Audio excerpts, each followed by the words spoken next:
আসসালামু আলাইকুম। আজকে আমরা আসছিলাম সুন্দরবনে ঘুরতে।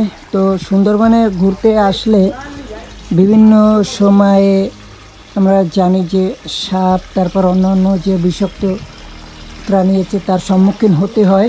তো আজকেও আমরা এই ধরনের একটি সাপের সম্মুখীন হয়েছিলাম। এই যে দেখতে পাচ্ছেন একটি পুরানো ভাঙা জাহাজ, এইটায় উঠছিলাম, তখনই আমরা দেখতে পাই গাছের ভিতরে একটি সাপ লুকিয়ে আছে।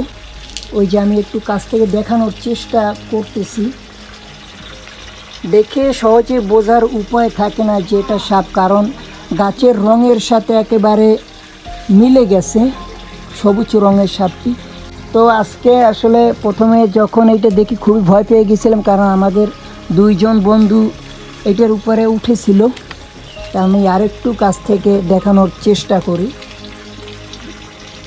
এই যে, তো যারা জঙ্গলে ঘুরতে আসবেন সব সময় খেয়াল করবেন চারিদিকে, বা গাছে হাত দেওয়ার সময় খেয়াল করবেন যে সাপ থাকে কিনা, কারণ এইসব সাপ খুবই বিষাক্ত,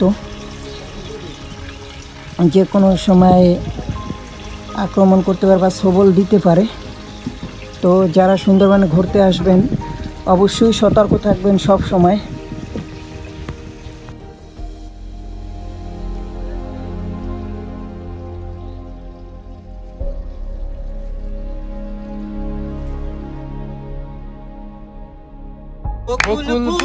বকুল ফুল সোনা দিয়া হাত কেন বান্ধাইলি? শালুক ফুলের লাজ নাই, রাইতে শালুক ফোটেলো, রাইতে শালুক ফোটে।